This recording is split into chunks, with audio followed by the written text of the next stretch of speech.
Start करें। हम्म।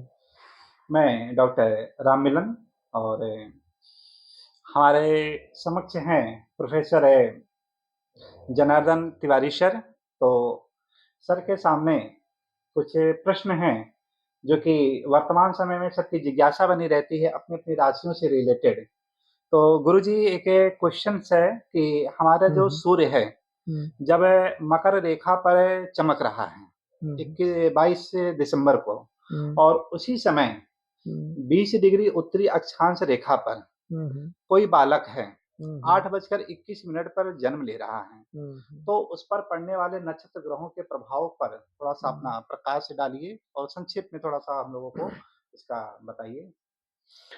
देखिए, किसी भी जातक के जन्म के समय सबसे पहले ये देखा जाता है कि वो किस अक्षांश और देशांतर पर उसका जन्म हुआ है और कितने बजकर कितने मिनट पर कितने सेकंड पर वह धरती पर अपना सिर रखा है।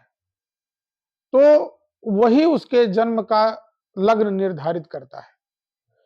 लग्न का निर्धारण कैसे होता है? हमारे शास्त्रों के अनुसार ज्योतिष शास्त्र में 12 राशियों का वर्णन किया गया है।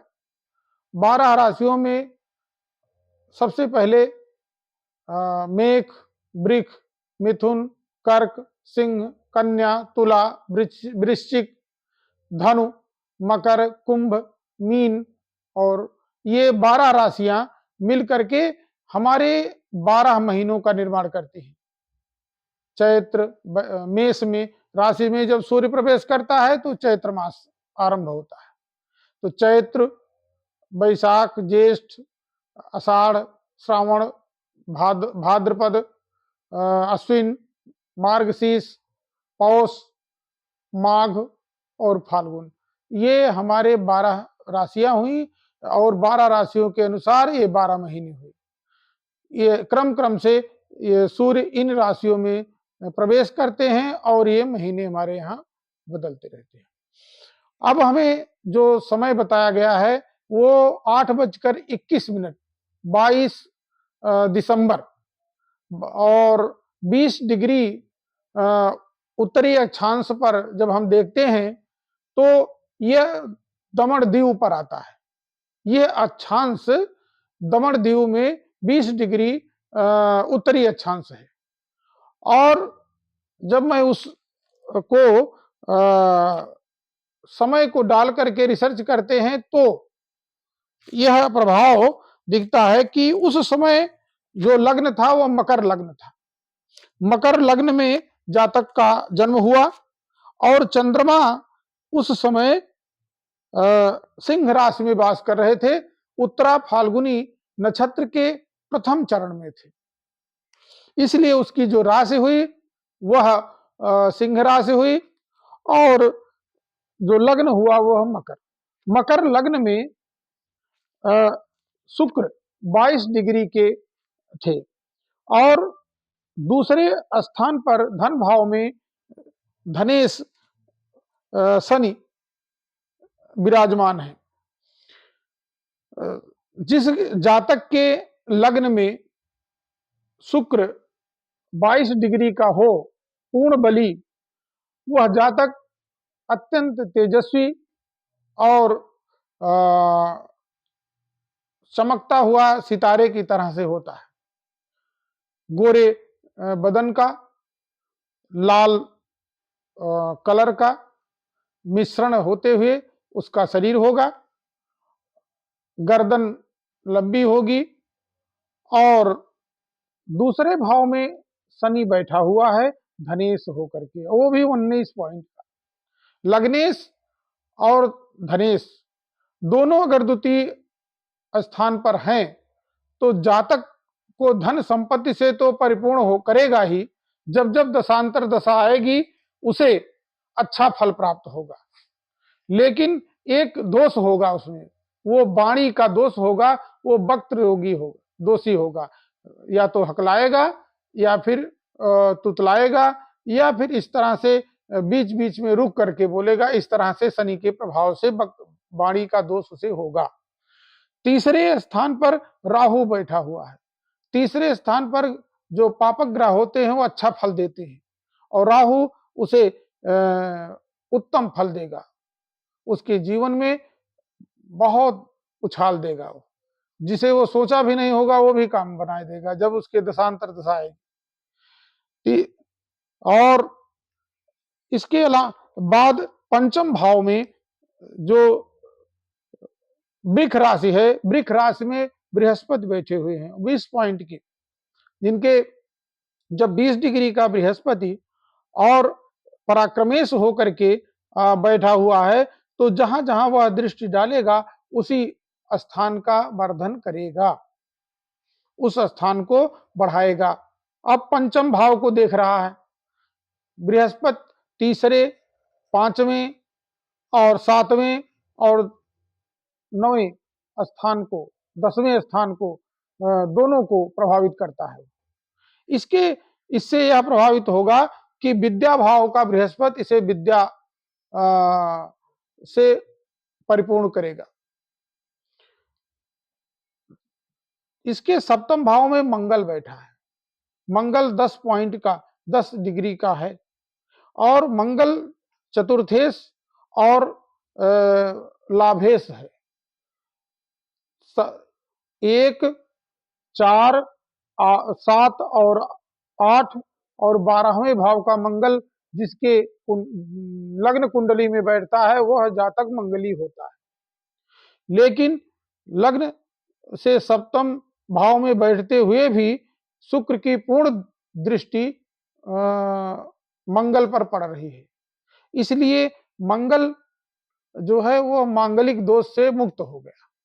जब मंगल पर बृहस्पति या शुक्र जैसे शुभ ग्रह की पूर्ण दृष्टि पड़ जाए तो मंगल का मांगलिक दोष समाप्त हो जाता है। या फिर पापक ग्रहों में राहु और शनि का पूर्ण दृष्टि पड़ जाए तो फिर मंगल का मांगलिक दोष कट जाता है। तो इसलिए मांगलिक होते हुए भी इस जातक को मांगलिक दोष से मुक्ति मिल गई है।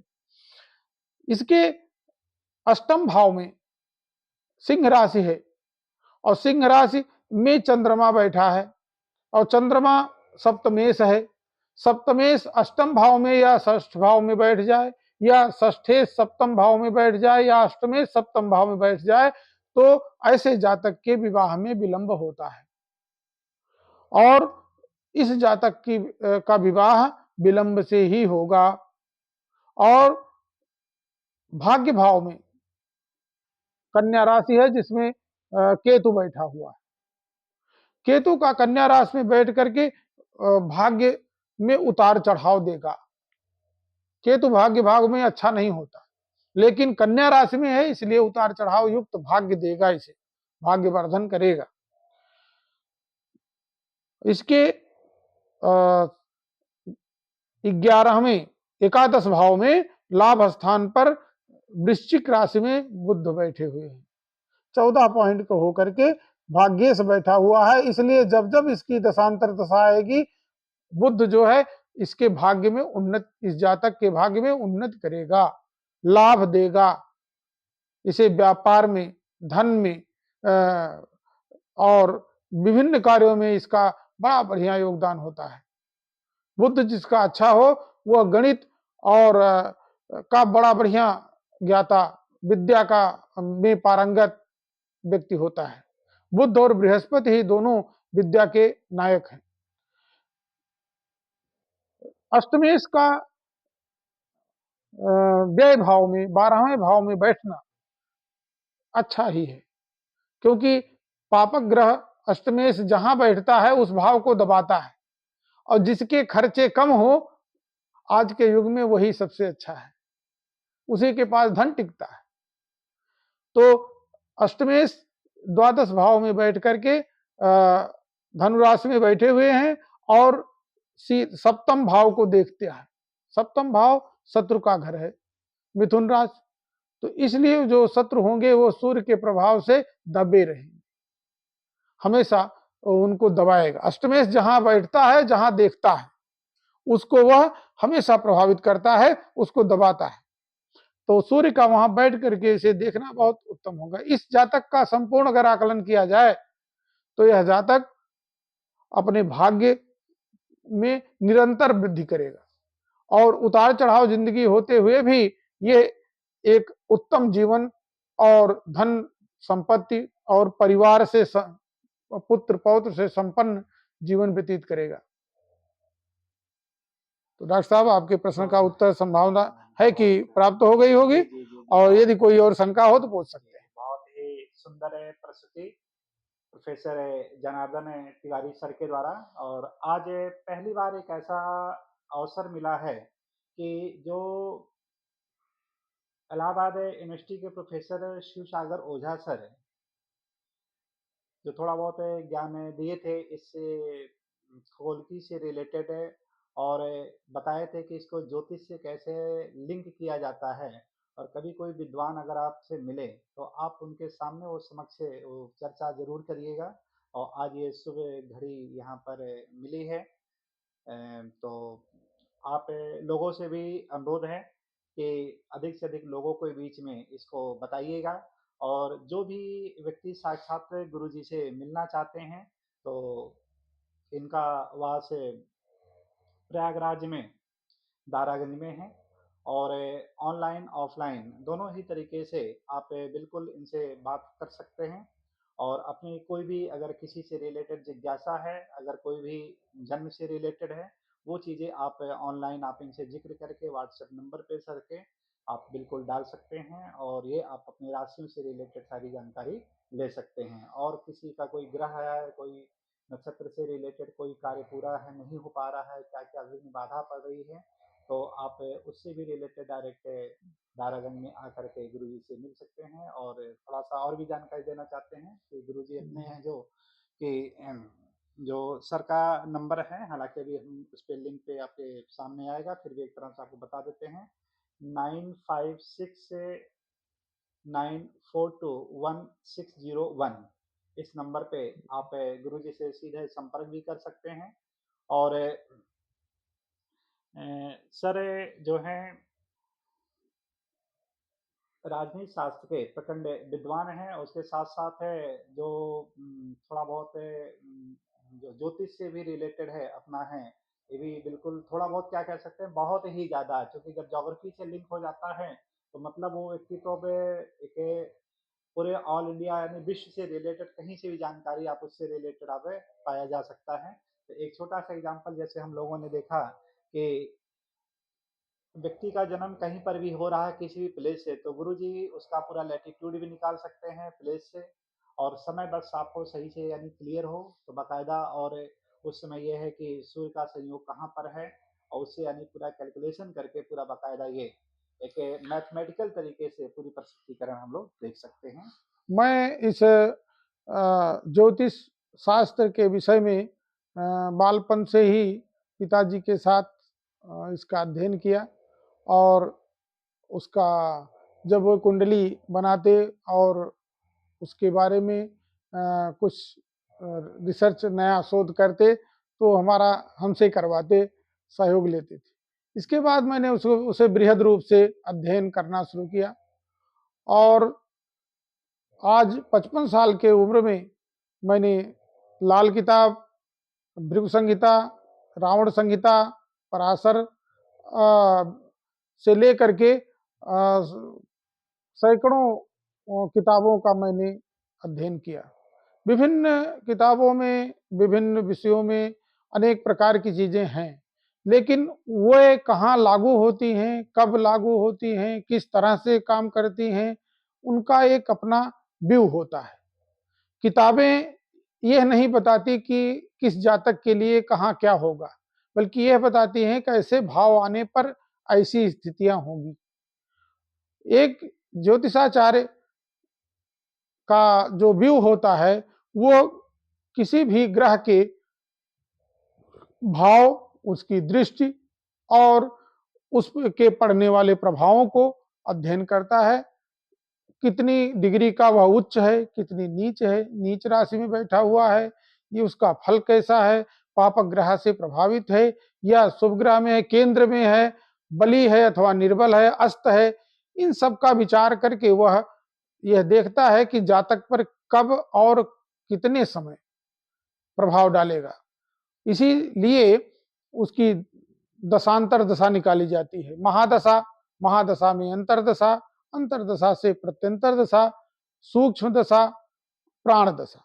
इस तरह से इन दशाओं में उसके विवेचन किए जाते हैं कि कौन कौन से ग्रह दशा में हैं, अंतरदशा में, सूक्ष्म दशा में, प्राण दशा में, इनके प्रभाव क्या हैं।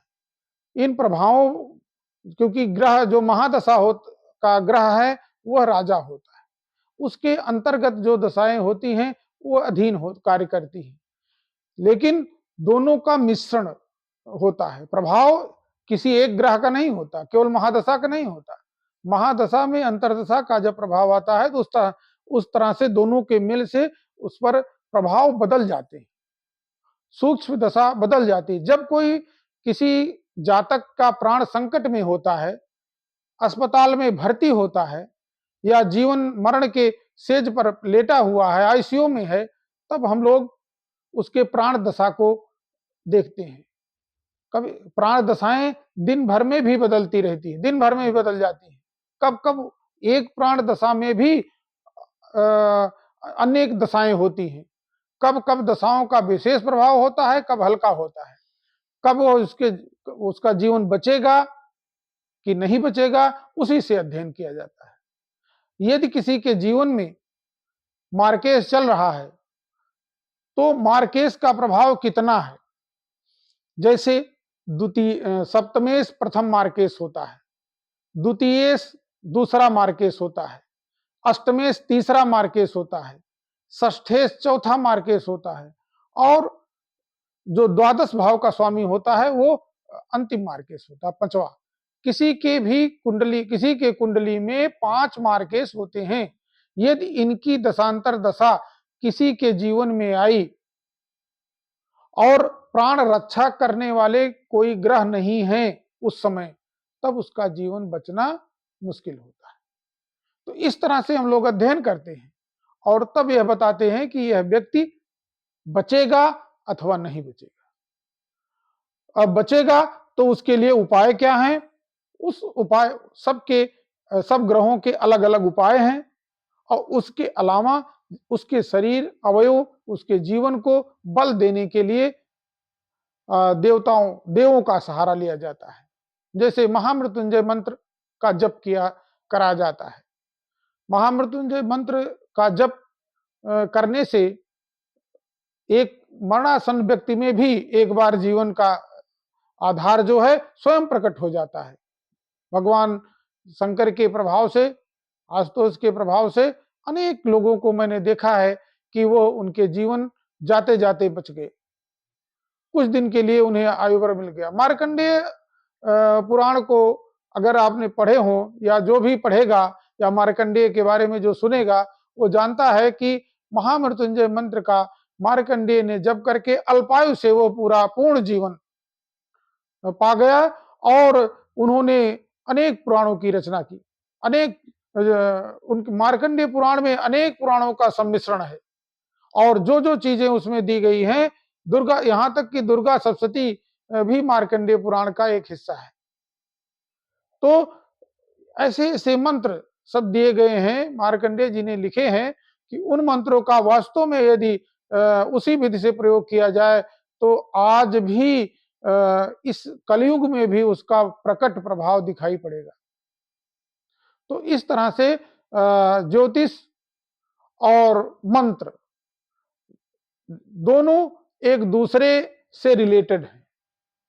ज्योतिष शास्त्र जो है वो नक्षत्रों की गणना के आधार पर चलता है, और किस ध्वनि से क्या प्रभाव पड़ेगा किसी के जीवन में, ये मंत्र बताता है। उसी तरह के शब्दों से, के स्वर से मंत्रों का निर्माण किया गया है। हमारे ऋषियों, मुनियों, महात्माओं ने ऐसे ऐसे मंत्रों का उच्चारण स्वर पूर्ण करने से और बताया है कि ऐसा प्रभाव पड़ेगा। भिन्न भिन्न मंत्रों का भिन्न भिन्न प्रभाव होता है। भगवान शिव ने शुक्राचार्य को जो मृत संजीवनी मंत्र दिया था, और यदि वो मृत संजीवनी मंत्र वास्तव में सिद्धहस्त हो जाए तो किसी भी व्यक्ति को मरने से बचाया जा सकता है। बहुत बहुत धन्यवाद डॉक्टर साहब। तो आगे दोस्तों हम लोग नेक्स्ट वीडियो में कुछ और भी डॉक्टर साहब से ऐसे रूबरू होते रहेंगे बराबर, और कंटिन्यू आपको इससे रिलेटेड है जो यूट्यूब पे सर के वीडियो मिलती रहेंगी। तो नेक्स्ट क्लास में नेक्स्ट जो इसके बाद जो वीडियो रहेगी उसमें हम लोग कुछ जो चंद्रमा और सूर्य के संयोग से आपस में सूर्य ग्रहण का क्या प्रभाव है, चंद्र ग्रहण का क्या प्रभाव है, या अपने उंगलियों में जो हम लोग पत्थर जो पहनते हैं, हर पत्थर से रिलेटेड जो सूर्य की किरणों को ऑब्जर्वेशन करता है, यानी उससे यानी जो बुरा जो प्रभाव पड़ता है उसको रोक लेना, इन सब के बारे में भी हम लोग आगे रूबरू होते रहेंगे। तो अगले वीडियो के लिए आप लोग तैयार रहिएगा, इंतजार करिएगा, अधिक से अधिक लोगों के बीच में इसको शेयर करिएगा। तो बहुत बहुत धन्यवाद। जय सीताराम। जय श्री